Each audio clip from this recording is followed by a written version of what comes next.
e também o verso 30. De 1 a 19 e o verso 30. Primeiro livro de Samuel,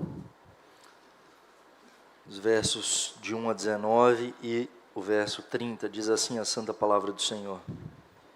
Sucedeu que, acabando Davi de falar com Saul, a alma de Jonatas se ligou com a de Davi, e Jonatas o amou como a sua própria alma.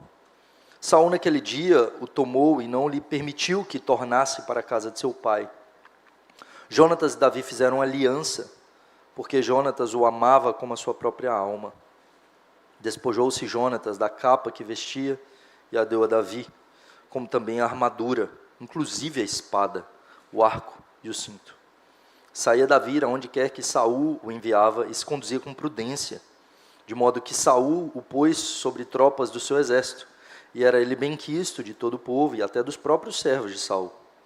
Sucedeu, porém, que vindo Saul de seu exército, e voltando também Davi, de ferir os filisteus, as mulheres de todas as cidades de Israel saíram ao encontro do rei Saul, cantando e dançando com tambores, com júbilo e com instrumentos de música. As mulheres se alegravam e, cantando alternadamente, diziam: Saul feriu os seus milhares, porém Davi os seus 10 milhares. Então Saul se indignou muito, pois essas palavras lhe desagradaram em extremo, e disse: 10 milhares deram elas a Davi, e a mim somente milhares. Na verdade, que lhe falta senão o reino? Daquele dia em diante, Saul não via Davi com bons olhos. No dia seguinte, um espírito maligno da parte do Senhor se apossou de Saul, que teve uma crise de raiva em casa. E Davi, como nos outros dias, dedilhava a harpa. Saul, porém, trazia na mão uma lança, que arrojou, dizendo: encravarei a Davi na parede. Porém, Davi se desviou dele por 2 vezes. Saul temia a Davi, porque o Senhor era com este, e se tinha retirado de Saul. Pelo que Saul afastou de si e o pôs por chefe de 1000. Ele fazia saídas e entradas militares diante do povo. Davi lograva bom êxito em todos os seus empreendimentos, pois o Senhor era com ele. Então, vendo Saul que Davi lograva bom êxito, tinha medo dele. Porém, todo Israel e Judá amavam Davi, porquanto fazia saídas e entradas militares diante deles. Disse Saul a Davi: eis aqui Merabe, minha filha mais velha, que te darei por mulher. Sê-me somente filho valente e guerreia as guerras do Senhor. Porque Saul dizia consigo: não seja contra ele a minha mão, e sim a dos filisteus. Respondeu Davi a Saul: quem sou eu e qual é a minha vida e a família de meu pai em Israel, para vir eu a ser genro do rei? Sucedeu, porém, que ao tempo em que Merabe, filha de Saul, devia ser dada a Davi, foi dada por mulher a Adriel, meolatita. Verso 30. Cada vez que os príncipes dos filisteus saíam à batalha, Davi lograva mais êxito do que todos os servos de Saul. Portanto, o seu nome se tornou muito estimado. Queridos, capítulo 18 do primeiro livro de Samuel nos traz 3 homens. 3 homens nos são apresentados como personagens dessa narrativa. E aqui nós vemos 3 perspectivas de vida. 3 histórias, 3 corações. E hoje nós vamos meditar sobre o coração que Deus aprova. Qual é o coração aprovado por Deus e qual é o coração que Deus reprova, que Deus não se agrada. Nós veremos o coração de Jonatas, um coração grato e humilde. Nós veremos o coração de Saul, um coração ingrato, ressentido, invejoso. E nós veremos o coração de Davi, um homem segundo o coração de Deus. O contexto do capítulo 18 vem dos capítulos 16 e 17. Importante a gente entender aquilo que já se passou.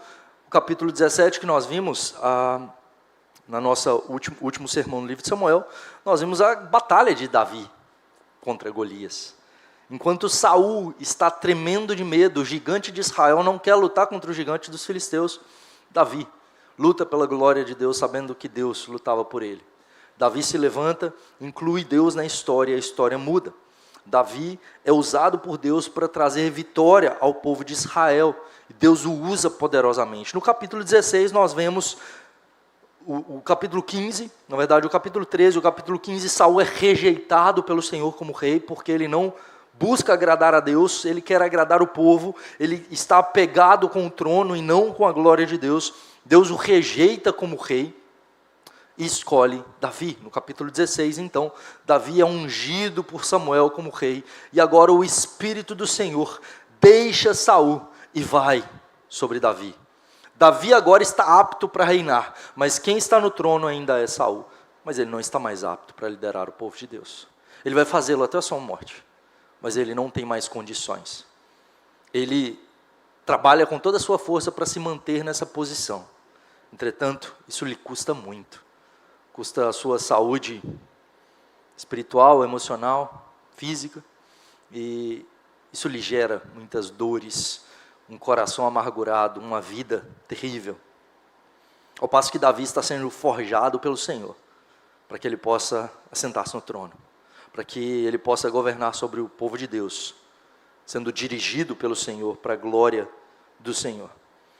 A primeira coisa, então, que a gente vê nesse texto é o coração de Jonatas. O texto nos traz o relato de Jonatas, dos versos 1 até o verso de número 4. Nós temos um coração grato e humilde. Logo depois da vitória de Davi sobre Golias, diz o texto, que a alma de Jonatas se ligou com a de Davi, e Jonatas o amou como a sua própria alma. Isso repete no verso de número 3. Jonatas e Davi fizeram uma aliança, então primeiro eles se ligaram, a alma deles foi ligada, entrelaçada, como um tricô, a ideia é essa. E agora eles fazem uma aliança, de novo, eles são unidos, porque Jonatas o amava como a sua própria alma. Jonatas, então, olha para Davi e o ama profundamente. E muitas pessoas, dentro da nossa sociedade pós-moderna, com uma leitura pós-moderna, se aproximam do texto bíblico para poder corrompê-lo e atribuir a ele ideologias atuais. Então há quem diga que esse texto defende a união entre pessoas do mesmo sexo. Há pessoas que defendem que esse texto diz que na Escritura Sagrada, Davi e Jonatas tiveram um relacionamento homossexual. Justamente porque diz o texto que o amor entre eles ultrapassava o amor de mulheres. E que tipo de amor para essa sociedade doentia pode ser diferente do amor eros? Necessariamente tem que ser um amor sexual. Entretanto, o próprio texto está dizendo na Escritura Sagrada que era muito além do que esse amor sexual. Que eles eram casados, eles tinham as suas mulheres, mas diz o texto que eles amam um ao outro como a si mesmos. E aqui, isso nos ensina algumas coisas. Jonatas olha para Davi, e é importante entendermos a diferença de idade entre eles. Muitas vezes, quando a gente vê Jonatas e Davi, a gente pensa que Jonatas tinha mais ou menos a mesma idade de Davi, mas não. Davi, quando começa a reinar sobre Israel, ele tinha 30 anos de idade. Está lá em 2 Samuel, capítulo 5, verso 4. E Saul, ele começa a reinar, Saul ele reina sobre Israel por 40 anos. Ou seja, se Davi tem 30 anos quando ele começa a reinar, Saul reinou por 40 anos, Davi nasce no 10º ano de reinado de Saul. Jonatas já lutava com Saul no 3º ano de reinado de seu pai. Então entenda, para lutar no exército de Israel, você tem que ter no mínimo 20 anos de idade. Ou seja, no 3º ano do reinado de Saul, Jonatas tinha pelo menos 20 anos de idade. Davi vai nascer no 10º ano. Ou seja, quando Davi nasce, Jonatas tinha no mínimo 27 anos de idade. E agora, nós estamos falando aí de uma diferença de 27 anos entre eles, de modo que Jonatas tinha idade para ser pai de Davi. Muito mais maduro, muito mais experiente nas batalhas, na vida, um homem temente a Deus, teme a Deus muito mais do que o seu pai, e é alguém da nobreza. o que temos diante de Jonatas? Um herói de guerra. Nós vimos ele vencendo uma batalha. Deus usando Jonatas para poder dar vitória ao povo de Israel sobre os filisteus. Nós vemos Jonatas valente, lutando sozinho contra os filisteus. E nós vemos então agora um homem que o seu pai está velho e que ele tem, em breve, o trono diante de si, uma vez que ele é o filho mais velho de Saul. Ele é o primogênito. Ele é o guerreiro, ele é o príncipe, ele é o herdeiro. E quem é Davi? Um mero pastor de ovelhas. Quem é Davi? Ele não é o primogênito, ele é o filho mais novo de Jessé. Ele é aquele que está cuidando das ovelhas. Ele é aquele que é esquecido pelos seus irmãos e pelos seus pais. Ele é um ninguém. E Jonatas, depois de ver o que Deus faz por meio de Davi, ele percebe algo espiritual. Ele vê algo diferente. Ele vê que o Espírito do Senhor está sobre Davi. Ele vê que a unção do Senhor está sobre Davi, não sobre seu pai. Ele conhece e sabe das crises que seu pai tem tido. Ele sabe do espírito maligno da parte do Senhor que veio sobre seu pai. Ele está vendo o amor do seu pai pelo trono e a falta de temor do seu pai para com o Senhor. Entretanto, Jonatas ama o Senhor e teme ao Senhor. Ele olha para o seu pai e o vê. Ele não é um modelo. Ele está afastado do Senhor e ele está sofrendo por causa disso. E agora ele olha para Davi e diz: esse menino é cheio do Espírito Santo. Deus é com ele. Ele ama a Deus. Jonatas está no meio da multidão tremendo, enquanto Golias está gritando lá: seus bandos de frouxo, cadê? Quem é que vai vir? Amaldiçoando o Deus de Israel, xingando os israelitas. Jonatas ficou lá 40 dias ouvindo isso, e Jonatas também tremeu como seu pai. O seu pai não teve coragem sequer de ir lá. Jonatas também não. Mas Davi se levanta e vai. Jonatas vê isso. Ele vê Davi não pestanejando para enfrentar o gigante. Ele vê Davi dizendo: você vem contra mim com espada, com escudo e com lança, eu porém vou contra ti em nome do Senhor dos exércitos. E ele o vence. Jonatas olha e diz: esse menino, Deus é com ele. Jonatas descobre algo mais. O trono é dele. Deus tirou o trono do meu pai. E Deus deu o trono para Davi. Como é que a gente sabe disso? Porque ele vai dizer isso para nós depois. E Jonatas faz o que com isso? Talvez você, talvez eu, ficaríamos ressentidos. O trono era meu. Estava tão perto. Estava tão perto de que eu pudesse governar sobre o povo, me tornar rei. E um pastorzinho, um menino, vai assentar no trono no meu lugar. E Jonatas poderia ficar ressentido como seu pai. Jonatas poderia se tornar inimigo de Davi, invejando-o. Dizendo: veja bem, ele não é isso tudo. Veja bem, deu sorte. Na verdade ele foi por tudo ou nada porque ele não tinha nada. Apostar tudo sem ter nada é fácil. E foi uma jogada de sorte. Derrubou o gigante, mas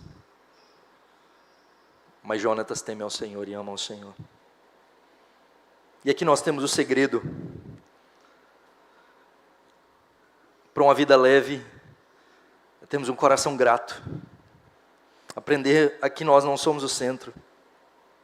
Aprender a ser contentes com o que Deus tem para nós. A não ficarmos descontentes com aquilo que nós não temos. Aprender a nos alegrar com a vitória dos outros. Reconhecer a bênção de Deus sobre os outros. Entender que não se trata apenas de nós. Nós podemos ser abençoados por homens e mulheres de Deus. Jonatas sabe o que é ser instrumento de Deus para libertar o povo, mas agora ele experimenta outro libertando-o. E ele se alegra com isso. Deus levantou um rei para Israel. Deus levantou um homem melhor do que eu. Louvado seja o nome do Senhor. Deus está usando Davi para o bem de Israel. E não só Jonatas entende isso. Todo Israel entende isso. Eles estão felizes. Diz o texto que No verso 15, Saul, vendo Davi que Saul lograva bom êxito, ele ficava angustiado, medroso, temeroso. Mas diz o texto que o povo de Israel e Judá, ou seja, todas as tribos, se alegravam e amavam Davi, porque ele estava lutando por eles, ele estava dando vitória sobre os inimigos do povo de Deus. Ele estava fazendo a vontade do Senhor. Como não se alegrar? E Jonatas se alegra. Muitas vezes, querido, nós ficamos ressentidos porque nós achamos que nós somos o centro e que tudo se trata de nós. A gente quer sempre estar certo, a gente quer sempre estar no controle, a gente quer sempre receber a aprovação, os aplausos e a admiração das pessoas ao nosso redor. Porque passamos por inseguranças na nossa história, a gente veste a capa do Batman ou do Super-Homem e diz: eu vou resolver, eu vou conquistar. Então passamos a provar que nós somos bons o suficientes. Passamos a desejar a aprovação das pessoas e mostrar quão bons nós somos, o quão produtivos nós somos, o quanto nós podemos performar bem. E quando vemos outras pessoas logrando mais êxito do que nós, principalmente se são iguais ou menores, nós temos inveja. Nós os ressentimos. Por que ele conseguiu ganhar um salário maior do que o meu? Mas também nasceu num berço de ouro, mas também tem as costas quentes. Por que Ciclana tem um casamento tão bom e o meu não é? Por que fulano tem muito mais amigos, ou consegue muito mais reconhecimento do que eu? Jonatas olha para o sucesso de Davi, para a vitória de Davi, e ele sente como sendo a sua vitória. Querido, nos entristecer, chorar com os que choram, nos entristecer com aqueles que estão tristes, é mais fácil do que nos alegrarmos com os que se alegram. Muitas vezes a gente não fica feliz com a alegria de outros. Muitas vezes a gente se ressente da vitória dos nossos irmãos. Os nossos irmãos avançam e muitas vezes nós nos ressentimos por isso. Nós ficamos invejosos, deixamos nosso coração adoecer. E a gente fica descontente não só contra o nosso irmão, não só contra a situação. O nosso ressentimento e descontentamento é contra o próprio Deus. Por que o Senhor está dando isso para ele e não para mim? Jonatas não está ressentido contra Deus. Ele descobriu que ele não é o centro. Ele descobriu que não se trata dele. Ele descobriu que Deus tem um plano maior. E ele está contente com isso. E ele olha para Davi e o ama como a sua própria alma. Querida, a gente precisa aprender. Porque quando a gente começar a amar as pessoas com a nossa própria alma, sabe o que vai acontecer? A vitória deles será a nossa. Nós oramos hoje pela manhã pelo Pedro, netinho do pastor Hernandes. Quando esse menino sair da UTI, o que nós vamos fazer? Nós vamos festejar, nós vamos nos alegrar. Porque a gente orou junto, porque a gente sofreu junto. Quando nós vemos os nossos filhos avançando, nós não rivalizamos com eles. Se os nossos filhos ganham mais do que nós, a gente vai falar com orgulho. Meu filho é médico. Meu filho é empresário. Meu filho é pastor, fala minha mãe. Onde ela vai? A gente tem orgulho dos nossos filhos e nós gostamos que eles tenham sucesso, que eles avancem. A gente não disputa com eles. A gente não quer ofuscá-los. Dizer, veja bem, segura a onda aí, porque eu primeiro não. Nós nos alegramos porque nós os amamos. São nossa carne. São nosso sangue. Jonatas olha para Davi como se fosse um filho. Um irmão mais novo. E diferente de Eliabe, que não olha para Davi dessa maneira. Você não vai ver nunca mais Eliabe na história. Ele aparece em 1 Samuel 17 e ele some. Talvez, tomado pelo ressentimento e inveja, ele se afasta. Jonatas não. Jonatas quer o privilégio de poder estar perto de Davi. E ele diz o texto que ele tira a sua capa, a sua armadura, a sua espada, o arco e o cinto. Essas coisas têm significado. Tirar a capa. A capa, querido, era aquilo que protegia do frio, era o que trazia a segurança, o que trazia uma posição de autoridade. Muitas vezes era a identidade, a capa e o cajado, né, e o anel, eles davam essa ideia de autoridade. E Jonatas tinha uma capa real, uma veste real. E ele pega essa veste e ele coloca sobre Davi. O que Jonatas está mostrando para todo mundo? Ele está olhando para Davi e reconhecendo como alguém que é digno de honra. Ele está reconhecendo que ele é alguém que está investido de autoridade. E Jonatas não está dando autoridade a Davi, ele simplesmente está reconhecendo essa autoridade que vem do próprio Deus. Ele dá a sua capa a Davi. Ele dá a sua armadura. Diz o texto bíblico que apenas 2 têm armadura em Israel. Apenas 2 têm espada em Israel nesse momento. Apenas Saul e Jonatas. E o que Jonatas faz? Eu te dou minha armadura, Davi. Ele diz, eu confio em você como guerreiro do povo de Deus. Eu te apoio. Eu quero te dar segurança. Eu não quero que você vá para a batalha e morra, que é o que Saul quer. Saul quer que Davi vá para a batalha e morra nas mãos dos filisteus. Jonatas diz, indo para as batalhas, eu não quero que você vá de peito aberto como você foi contra Golias. Toma aqui minha armadura. Ele dá a sua espada. Ele entrega a Davi o seu poder, a autoridade na capa, o seu poder por meio da espada. Ele diz, eu confio em você para poder lutar por Israel. Eu te reconheço como um líder militar e como um defensor da minha vida, da minha família, do meu povo, que Deus levantou. Veja, Jonatas não está exaltando Davi porque ele tem temor de homens, ou ele vê em Davi algo especial, melhor. Não, Davi é um menino. Davi é um pastor. Jonatas está vendo algo que vem de Deus. Ele é mais apto do que eu. Querido, é difícil a gente entender isso. E às vezes, no meio do povo de Deus, nós somos chamados a entregar a espada na mão de pessoas que talvez sejam menores do que nós. Para dizer, vai, avança. Talvez na sua área, você pode ver pessoas que são cheias do Espírito Santo, que Deus está separando para poder avançar. Você diz, vem cá, vamos comigo, eu vou te apoiar. Vamos avançar. Davi recebe de Jonatas o arco. Davi é muito bom na funda, mas Jonatas não dá só a espada, ele dá também o arco. Nas batalhas, lembra, o Golias ele tem um escudeiro que lhe dá as diferentes armas na hora da batalha. Se o inimigo está longe, eu vou jogar a lança, vou usar o arco, vou usar a funda. Se o inimigo está se aproximando, troca a arma, me dá a espada. Então ele dá a Davi a espada para a batalha corpo a corpo, e ele dá a Davi o arco para a batalha à distância. A proteção e a habilidade de Davi para guerrear. Davi, eu confio em você.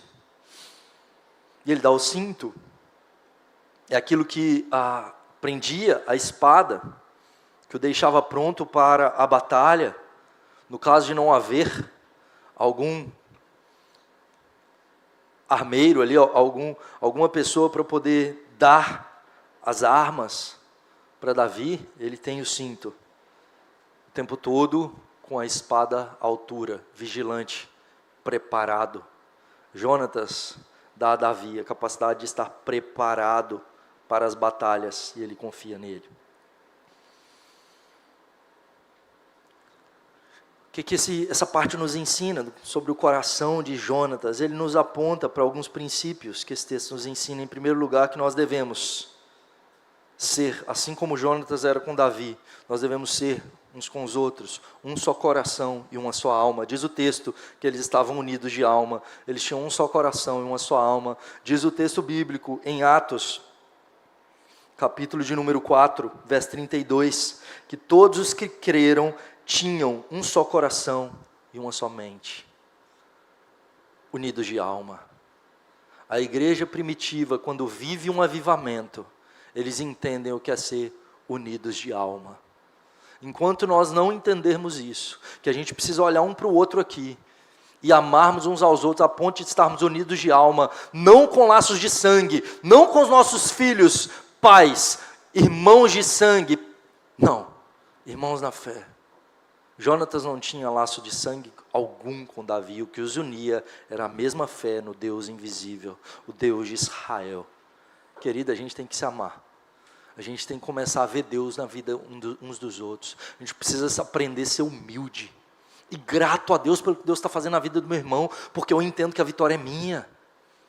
Louvado seja Deus. Esse meu irmão está avançando, esse meu irmão se converteu, esse meu irmão levou uma alma a Cristo, esse meu irmão recebeu uma promoção no emprego, esse meu irmão conquistou, esse meu irmão arrumou uma namorada, esse meu irmão está casando, essa minha irmã engravidou, essa minha irmã ganhou um bebê.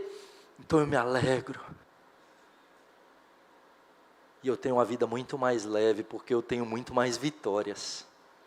Eu não tenho só as minhas vitórias ou dos meus. São muitas vitórias, muitas alegrias, muitos testemunhos, para alegrar o nosso coração, nos fazer avançar. Em segundo lugar, nós devemos amar os outros como amamos a nós mesmos. Diz o texto que Jonatas amava Davi como ele amava a si mesmo. 2 vezes o texto repete isso. Romanos 13:9 diz: amarás teu próximo como a ti mesmo. Jesus diz aos seus discípulos: novo mandamento vos dou, que vocês se amem uns aos outros assim como eu os amei, a ponto de dar a vida uns para com os outros. Então o amor de Jonatas, juntamente com Davi aqui, reflete o mandamento de Jesus e como Jesus agia, unido de alma para com a igreja, amando a ponto de dar a sua vida por eles. Jonatas tem um coração grato a Deus. Por isso, nós vemos um homem cheio do Espírito Santo. Um homem que não tem qualquer raiz de amargura. Mas em segundo lugar nós temos Saul. Um coração ingrato e invejoso. Acontece um problema. Qual que problema é esse? Eles começam a ir para a batalha. Jonatas dá a armadura para Davi. E Davi então começa a ir para a guerra. Porque ele já era homem guerreiro, diz no capítulo 16 de 1 Samuel. Homem forte, valente. O Senhor era com ele, para onde ele ia, Deus lhe dava êxito, porque o Senhor era com Davi. Só que aí ele vai para a batalha, vence. Saul vai para a batalha, vence. Eles voltam vitoriosos. E aí as mulheres de Israel estão felizes, celebrando a vitória de Saul e de Davi. Qual que é o problema? Comparação. E elas comparam. Saul venceu seus milhares. Sabe aquele grito de torcida, não? Que é um grito assim, aí o povo vai lá e repete, né? Aí talvez Satanás sopra lá em alguma que manda essa, ou propositalmente mesmo a pessoa está querendo espetar o rei. Aí fala: Davi, 10 milhares. 10-1 para Davi. Isso mexe com Saul. Jonatas poderia pensar: nem meu nome estão falando.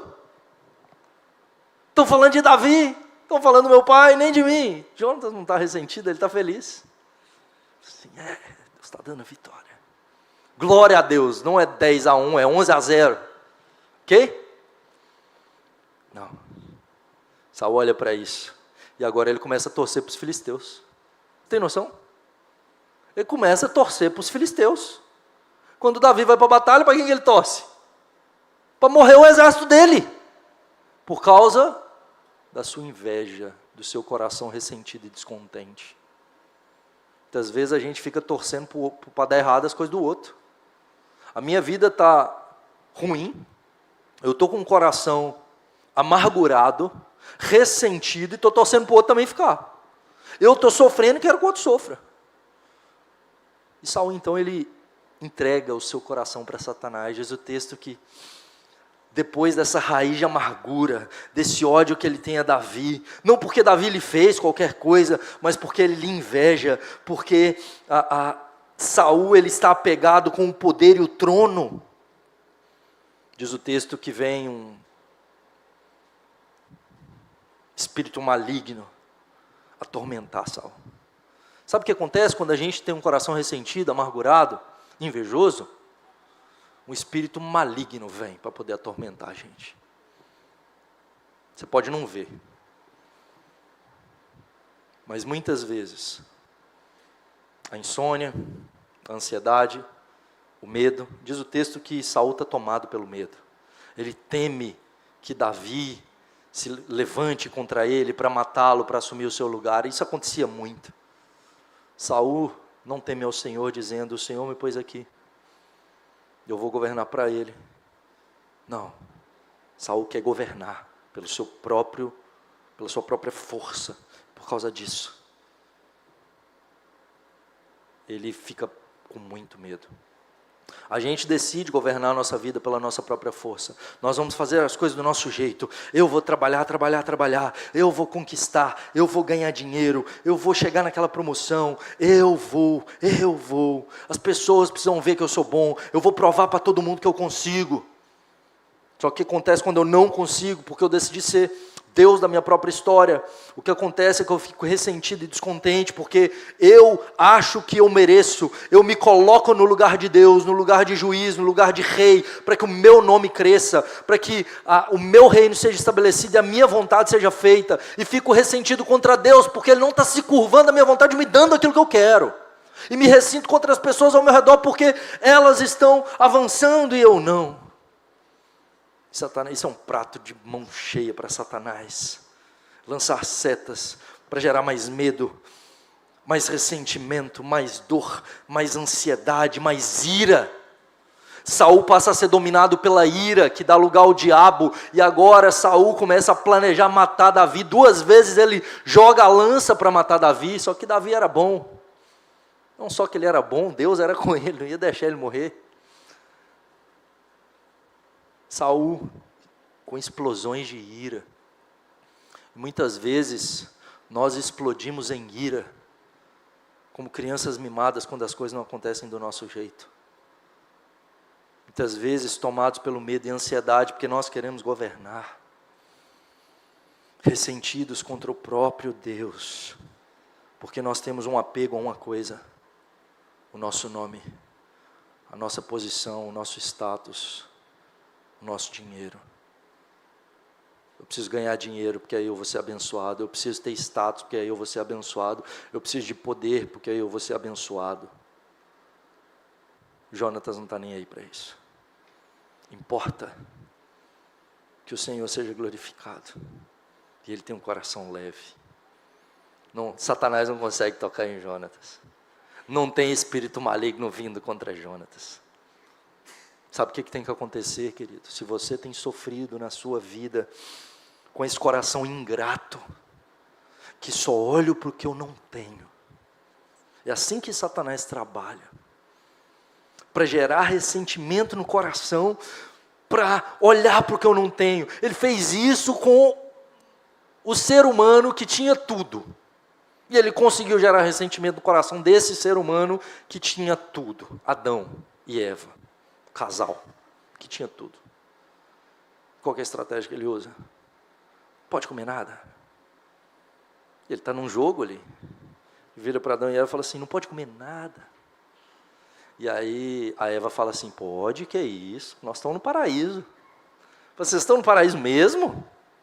Deus está privando vocês de tudo aqui? Vocês estão limitados? Nossa, que prisão, hein? Já estou sentindo aqui até apertado. Assim, não, podemos tudo. Só não pode chegar nessa árvore ali, nem encostar nela. Nós podemos tudo. Aí, de repente fala assim: vocês não podem comer o fruto do conhecimento do bem e do mal? Não. O único que presta? O melhor que tem? Aquele que é o portal? Se você comer dele, você vira Deus? Vocês estão muito ruins mesmo. E ele gera ressentimento, descontentamento, dúvida, incredulidade. e agora eles duvidam da bondade de Deus. Deus não é bom. Deus está ocultando algo de nós. Tem algo que eu quero e Deus não me dá. Então eu serei Deus da minha própria história e eu vou fazer do meu jeito. Eu não quero que as coisas não aconteçam do meu jeito. Então nós nos ressentimos, ficamos descontentes, pecamos e entramos num círculo vicioso de pecado que nos leva para o buraco, para a frustração, para a ansiedade, para a ira, para o ressentimento. Entregues nas mãos de Satanás, que pode nos atingir na hora que ele quiser, nessa área que a gente se tornou escravo. Saul está assim, e nada pode tirá-lo dessa situação, a menos que ele quebre o ídolo do seu coração, que ele saia desse lugar de controle e se renda. Talvez você encontre-se como Saul nessa noite. Talvez você encontre-se ressentido, amargurado, descontente. Talvez o seu coração está ressentido, olhando para as coisas que você não tem.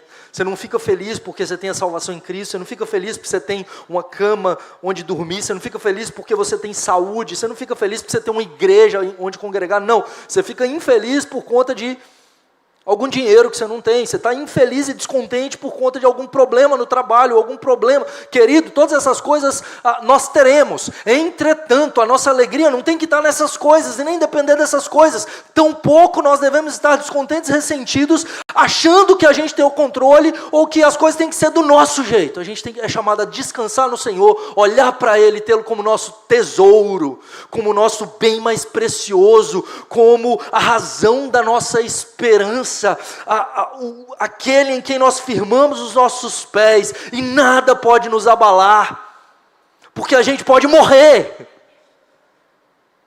que nele nós somos mais que vencedores. Amém? Louvado seja o nome do Senhor. Em terceiro lugar, nós temos Davi, um homem segundo o coração de Deus. Nós veremos bastante Davi.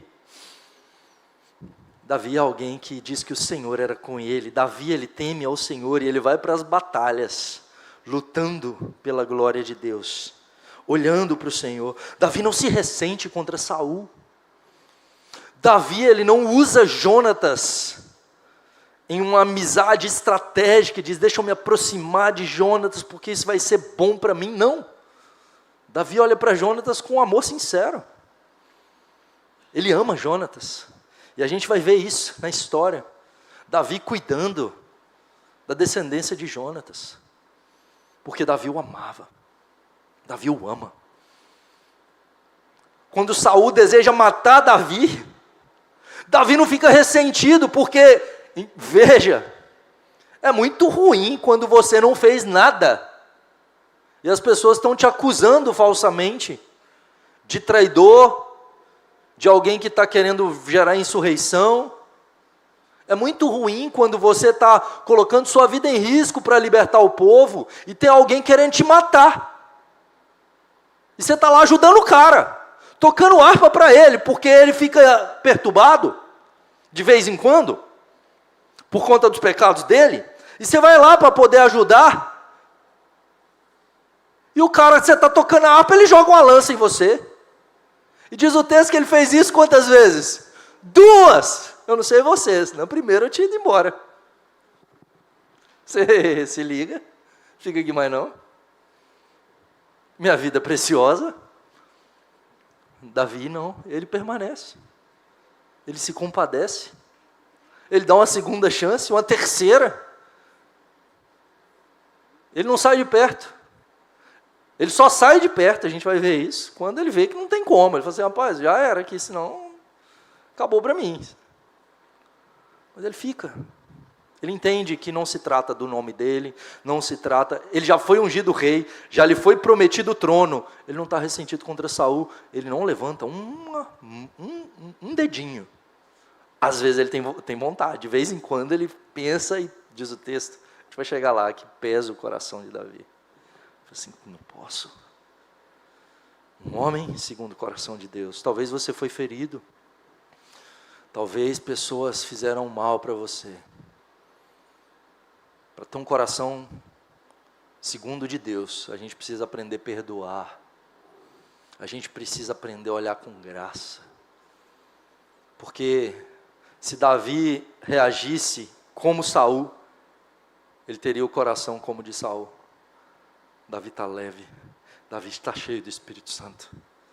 Davi logra êxito em tudo que ele faz. Porque o Senhor é com Davi. A gente não faz isso porque a gente quer vitória, porque a gente quer êxito. A gente faz isso porque a gente ama o Senhor. Mas Deus honra aqueles que o honram. Deus abençoa aqueles que têm um coração completamente dele. E Davi tem um coração nas mãos do Senhor. Davi em toda a sua vida temeu o Senhor e nunca foi para nenhuma batalha e nunca operou nada sem consultar o Senhor. Ele teve seus pecados, mas não era um pecado de Davi, o desejo de governar por si. Não era um pecado de Davi, o desejo de se manter no trono para sua própria glória. Davi, o tempo todo, olha para o Senhor, e mesmo quando peca, ele se quebranta diante do Senhor em arrependimento, dizendo: tem misericórdia de mim, Senhor. Um homem segundo o coração de Deus. E nessa noite eu quero te chamar de fato a esse coração. Talvez haja pessoas que você precise perdoar. Talvez haja pessoas que você precisa pedir perdão. Talvez haja situações que você precisa consertar, resolver. Faça isso. Para o bem da sua alma. Para não dar lugar ao diabo. Para não ser aquele que tem a querosene na mão para aumentar o incêndio. Mas para ser aquele que traz paz. Para ser aquele que traz cura. Para ser aquele que traz bênçãos. Louvado seja o nome do Senhor. Vamos orar. Curva sua cabeça, feche seus olhos. Talvez você se encontre ressentido nessa noite. Descontente. Talvez você tenha sofrido na carne por causa disso. Com ansiedade, explosões em ira, com medo. E você olha para alguns pecados que você nunca vence. Eu nunca venço. Eu sempre caio. Eu sempre perco. Quando o inimigo vem me atacar, ele sempre consegue me atingir. Nessa noite, pare de ser como Saul. Seja como Jonatas, seja como Davi. Quebre esses ídolos do seu coração do desejo de controle. Quebre esses ídolos do seu coração do desejo de ser aprovado. Quebre esses ídolos do seu coração do desejo de que as coisas aconteçam do seu jeito. O ressentimento, o descontentamento, para parar de olhar para as circunstâncias. Deixa eu te explicar uma coisa, meu querido. O problema seu hoje não são as circunstâncias. O problema seu hoje é que você está olhando para elas e não para o Senhor. Quando nós olhamos para o Senhor, nós podemos ser transformados, ter a nossa perspectiva mudada, receber a paz que excede todo o entendimento e que não depende de circunstâncias. O que eu preciso fazer? Confessar o meu pecado, quebrar esses ídolos, lançar luz para receber a cura, a libertação, o perdão, a transformação.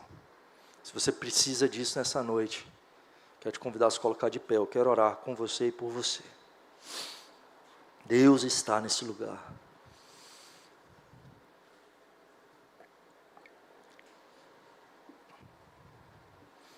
Deus trabalha com fé. Quando eu me movo em fé, eu posso ser transformado. E nesse momento, muitas vezes, vai vir uma seta de Satanás para dizer: não fica de pé não, o que as pessoas vão pensar de você? De novo, o desejo de ser aprovado.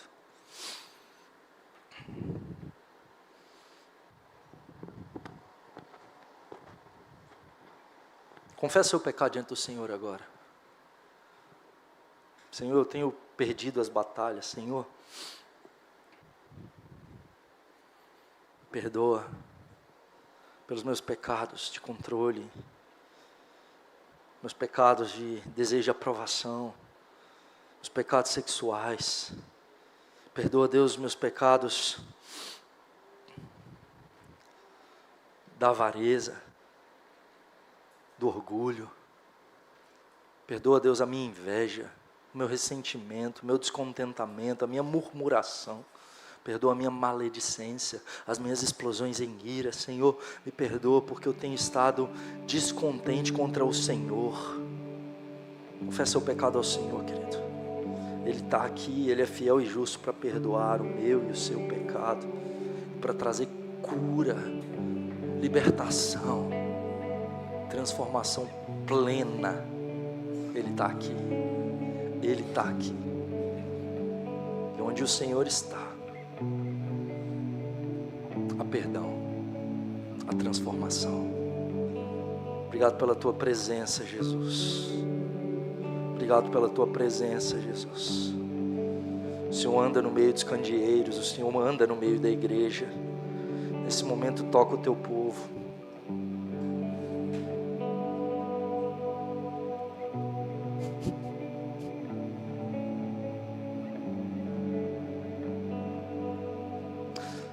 Toca o Teu povo, Senhor. Vem trazendo o perdão pleno. Asperge o Teu sangue sobre eles. Purifica todo o pecado. Obrigado pela Tua presença. Vem trazer transformação, Senhor, que há tanto tempo Teu povo anseia. Mas há tanto tempo querendo governar, achando que é na força do braço. Nessa noite, ó Deus, que eles se rendam. Que eles simplesmente se rendam. Digam, Senhor, eu te entrego tudo. Eu não preciso. O Senhor é suficiente. Que como Jonatas eles digam isso, eu não preciso do trono. O Senhor é suficiente. Se eu não tenho, eu não preciso. Eu só preciso do Senhor. Opera a libertação nessa noite, Deus. Opera a cura. Em nome de Jesus, repreende todo espírito maligno que tenha tentado contra os Teus filhos. Para que não haja mais lugar ao diabo. Em nome de Jesus. Venha operar a transformação nessa noite. Toda raiz de amargura seja removida em nome de Jesus. Todo ressentimento, todo descontentamento caia por terra. Encha os Teus filhos do Teu amor. Encha os Teus filhos da Tua paz. Encha os Teus filhos, ó Deus, da Tua presença. Louvado seja o nome do Senhor. Obrigado, Senhor, pela Tua presença no nosso meio. Obrigado pelo Teu toque. Encha-os do Teu amor agora, Deus. Eles percebam que eles não precisam de performance. O Senhor os ama incondicionalmente, imutavelmente. Enche-os do Teu amor. Em nome de Jesus, dê vitória ao Seu povo. Em nome de Jesus. Fica de pé, queridos. Obrigado, Senhor, pela Tua presença. Obrigado, Senhor, pelo Teu mover. Obrigado, Senhor, pela Tua palavra. Como igreja do Senhor nós oramos. Obrigado pelo que o Senhor fez aqui hoje, pela manhã e à noite. Obrigado pelo que o Senhor tem feito na Igreja Esperança. Rogamos por mais. Assim como o reverendo Hernandes falou pela manhã, que aquilo que a gente tem visto sejam medidas mínimas do que o Senhor vai fazer no nosso meio, nós cremos.